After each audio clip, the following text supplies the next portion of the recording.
இன்றைய நாளொரு சிந்தனை நிகழ்ச்சிக்கு உங்களை வரவேற்கின்றேன். இன்றைய நாளொரு சிந்தனை நிகழ்ச்சியில் நான் சொல்லப்போவது, உங்கள் எல்லாருக்கும் தெரியும், இஸ்ரேல் ஈரான் சண்டை. இது சில வருடங்களாக இவர்கள் வாயினால் சண்டை பிடித்து கொண்டிருந்தார்கள். பிறகு இந்த வருட ஆரம்பத்தில் அது குண்டு சண்டையாக மாறி ஈரான் இஸ்ரேலுக்கு அடித்தது 2ஆம் மாதம் 3ஆம் மாதம். அதைத் தொடர்ந்து அதுக்கு பிறகு இஸ்ரேல் போய் ஈரானுக்குள்ள அவருடைய இராணுவ இலக்குகளை அளித்தார்கள். அதன் பிறகு 2 மாதம் 3 மாதம் இடைவெளி விட்டிருந்தார்கள். இப்போ மறுபடி அந்த சண்டை துவங்கி விட்டது. இஸ்ரேல் போய் ஈரானுக்குள்ள அடித்தது. அதுக்கு பிறகு ஈரான் இப்போ குண்டு மலைகள் பொழிந்து கொண்டிருக்கிறது. இது இப்போ 6 நாளாக நடந்து கொண்டிருக்கின்றது. இந்த சண்டை இனி ஓயாது. சந்தர்ப்பத்தை இஸ்ரேலர் இந்த சந்தர்ப்பத்தை பார்த்து கொண்டிருந்தார்கள், எப்போ இவர்களை அழிக்கலாம்னு சொல்லி.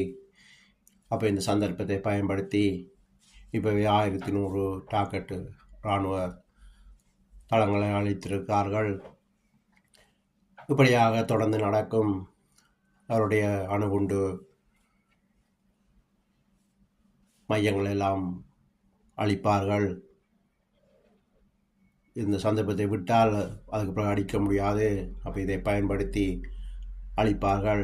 எப்படி காசாவை தரமட்டமாக்கினார்களோ, எப்படி லெபனானை ஹிஸ்புல்லாவை அடக்கினார்களோ, அது மாதிரி இந்த ஈரானையும் அடக்குவார்கள்.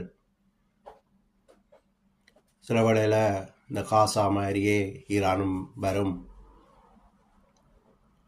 லெபனானில் எப்படி ஆட்சி மாற்றம் வந்து இஸ்ரேலோட சொல்லுக்கிற அரசாங்கம் வந்ததோ, அது மாதிரி ஈரான்லையும் அமெரிக்கன்டையும் இஸ்ரேலுடையும் சப்போர்ட்டாக இருக்கிறவர்களை அங்கே கொண்டு வருவார்கள். ஜனாதிபதியாக ஆட்சி மாற்றம் வரும்.